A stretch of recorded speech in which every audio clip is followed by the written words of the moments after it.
Okay, we're here at Top Diner, and Lehigh Valley. One of the things Lehigh Valley's always been known for is the diners. I can remember growing up here in the 70s. So we're here just outside Top Diner, and we're with Allentown Democratic Mayor candidate Josh Siegel.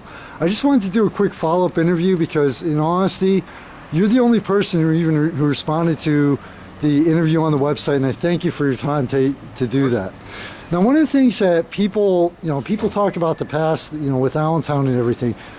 I grew up here in the 70s and 80s, and one thing I've taken notice to is Allentown has really lost the music scene that it used to be famous for. I mean, you used to have Airport Music Hall, the Zodiac, that major bands would come in and play at. And honestly, when they started up the arena, I figured that there'd be occasionally you'd have local bands there because the area is a lot of great local music, cover and original. And also the music also brings in. They talk about bringing money into Allentown. That's another great way to, attract money and even more business into Allentown. Do you have any ideas as far as, to say, like I said, growing up, used to go to fairgrounds. The fairground sits empty basically all summer long.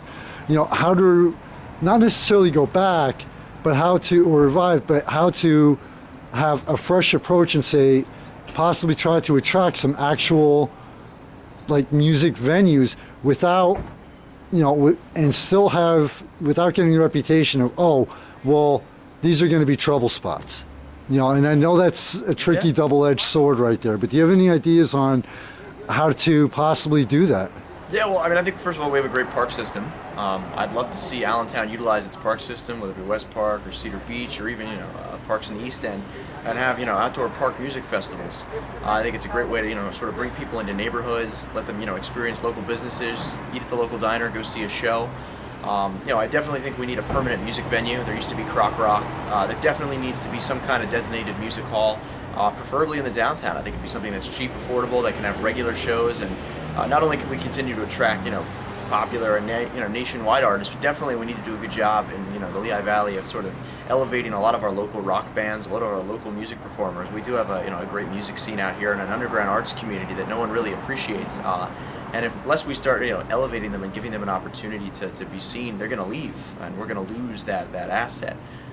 I definitely want to see us use our park system to have a lot of music venues there. I think if you have ample police presence and you regulate it properly, there's really no trouble. I think Music Fest is great in Bethlehem, and every now and then they have a small discrepancy or issue, but on balance it brings hundreds of thousands of dollars of revenue into the city. It's put the city on the map. Everybody knows Bethlehem from Music Fest. I think that Allentown needs to use a lot of its resources. There's Ag Hall at the fairgrounds. We could definitely have a lot of great indoor concerts there year-round.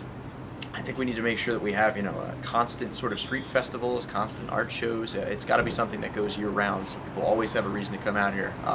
Indoor music scenes in the winter, outdoor music to obviously to really bring out our park system, to get people to really appreciate. Even if we have to block off a couple city blocks, it'd be great to have a 7th Street Music Festival if we could on part of the street, so people can see those local businesses, experience some of the local ethnic cuisine, and also some local music. I think that's definitely where we need to go. Okay. Like I said before we started talking, actually 2 other questions, but this week it's just been the brain's running, six steps of where I'm at. But so you actually, one last thing, so you actually believe that should be a priority with the city, kind of not just I know they have the Jazz Festival, they have the Blues, Brews, and Barbecue. Actually, I do have one other question. Correct me if I'm wrong, but I believe it is a state law that says that a venue cannot serve anyone who's visibly intoxicated. I believe that is an actual state law. I think that is a law. I think it's the same thing that applies to bars as well. You can't serve alcohol or now, sell. I noticed this, and this actually happened to myself because I ran into a friend and his fiance where, at Blues, Brews, and Barbecue last year, I didn't cover it. I'm just taking a break from everything. And I actually went to the outside bar, and you could tell I was staggering a little bit. I was visibly intoxicated, and I was served there. I know you really can't do too much on the city, maybe not do too much on the city level, but as far as, because Mike Schlossberg said in his last town hall meeting that Pennsylvania is one of the highest DUI ratings in the country, I believe. As far as making, the venues and the festivals safer, and also by possibly enforcing it from that side, it would also relieve the burden on the police department, so a little bit, for the festivals, and so you don't have to have 3 cops sitting outside a venue at 1 o'clock in the morning on the weekend, where they could be patrolling the city and keeping the entire city safe. Is it possible to do that on a city level, or would that have to be done on the county or state level? Well, no, I think we could certainly. I think there's the punishment mechanism. There's the incentive. If these festivals become a constant thing, the ability and the right to serve alcohol can be restricted, and we won't let certain vendors or certain organizations participate if they don't police themselves adequately. I think that's a really big incentive. They're going to lose out on lots of money. Right. And if you do want to continue to serve alcohol at these festivals, then you're going to make sure that you police people who come to the bar and are visibly inebriated. Certainly, at night, obviously, it's probably good to have, DEI check lines, have officers, at least, flagging down random cars and breathalyzing people just to be safe. And we have to make sure, again, we're incentivizing good behavior. And I think over time, you'll create a culture of, music festivals that are responsible and, don't create any trouble for the community. And I think it's also the type of music festivals you sponsor. Certainly having certain types of rock festivals and music and bands don't necessarily attract the wrong crowds. I think it's more perception issue or just a stereotype.